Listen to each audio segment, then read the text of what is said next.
नमस्कार। स्वागत है आप सबका इस चैनल पर। दर्शकों, आज के इस वीडियो में हम बात करने वाले हैं न्याय के देवता शनि का कुंडली के चौथे भाव में प्रभाव। शनि चौथे भाव में कुंडली की क्या फल देते हैं, क्या प्रभाव देते हैं।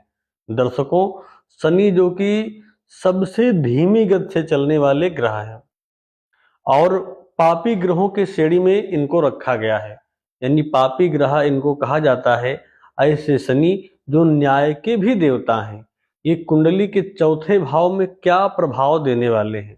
दर्शकों, कुंडली में चौथे भाव में अगर शनि है तो चाहे कुंडली मकर कुंभ लग्न की हो, तुला लग्न की हो या मिथुन लग्न की हो या फिर कर्क लग्न की कुंडली हो, जिस कुंडली में चौथे भाव में जाकर के वो उच्च के हो जाते हैं, तो भी शनि अगर चौथे भाव में बैठे हुए हैं आपके, तो कहीं न कहीं ये समझ लीजिए कि आपके सुखों का भाव है। सुखों के भाव में आकर किसी भी पापी ग्रह का बैठना अच्छा तो नहीं कहा जा सकता है। यानी शनि यहाँ पर आपके सुखों की कमी करने वाले हो जाएंगे। सुखों में कमी लाने का कार्य शनि जरूर करेंगे। ये माता का भी भाव है। ऐसे में मात्र सुखों से भी आपको हीन करने का कार्य कर सकते हैं। शनि माता के साथ अलगाव या विच्छेद कारक योग भी बना सकते हैं। हाँ, एक बात जरूर है, अगर शनि कुंडली में कारक हैं तो हो सकता है कि संपत्ति प्रदान कर दें, लेकिन वो भी बहुत संघर्ष के बाद, क्योंकि शनि की तृतीय दृष्टि तो आपके षष्ठम भाव पर होगी। यहाँ पर तो परिणाम आपको अच्छा मिल सकता है। रिपुओं का नाश कर देंगे, ऋण को भी समाप्त करने का कार्य करेंगे, लेकिन रोग को भी नाश कर देंगे। लेकिन इनकी जो सप्तम दृष्टि है वो दसम भाव पर जब होगी, तो यहाँ पर इनकी दृष्टि आपके कार्यों को विलंबित तो करेगी ही करेगी। आपको जीविकोपार्जन के लिए संघर्ष खूब करना पड़ेगा।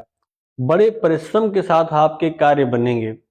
यानी आप जिस चाहे नौकरी क्षेत्र में हो, चाहे व्यापार कर रहे हो, उसमें भी आपके जीवन में संघर्ष बहुत बढ़ा देंगे शनि यहाँ पर। दसम दृष्टि लग्न पर होगी तो आपके कोई भी कार्य को समय पर होने ही नहीं देंगे। बार बार विलंबता का सामना करना, बार बार परेशानियों में उलझाए रखेंगे। ऐसे में कुंडली में शनि अगर चौथे भाव में बैठे हैं तो चाहे वो कारक हो, अकारक हो या मारक हो, कारक हैं तो भी बहुत अच्छा रिजल्ट देने वाले नहीं हैं, क्योंकि ये भाव आपके सुखों का भाव है, आपके परिवार का भाव है और काल पुरुष की कुंडली में हृदय का भी भाव है। ऐसे में किसी भी पापी ग्रह का आकर के बैठना अच्छा नहीं कहा जा सकता है। अगर कुंडली में शनि चौथे भाव में बैठे हुए हैं तो कहीं न कहीं आप शनि के दुष्प्रभाव से पीड़ित जरूर हो जाएंगे। ऐसे में शनि के उपाय आपको जरूर करना चाहिए। शनि मंदिर का दर्शन करना चाहिए, हनुमान जी की भी आराधना करनी चाहिए एवं मजदूर जो हैं उनका सदैव सम्मान करिए, उनका अपमान कभी मत करिए। इससे शनि सदैव अनुकूल रहते हैं, प्रसन्न रहते हैं और शनि की अनुकूलता आपको प्राप्त हो जाती है। तो दर्शकों, कुंडली के चौथे भाव में देखा जाए तो शनि अच्छा परिणाम देने वाले नहीं माने जाते हैं। आज के लिए बस इतना ही। पुनः मिलेंगे एक नए विषय के साथ, नई जानकारी के साथ। तब तक के लिए नमस्कार।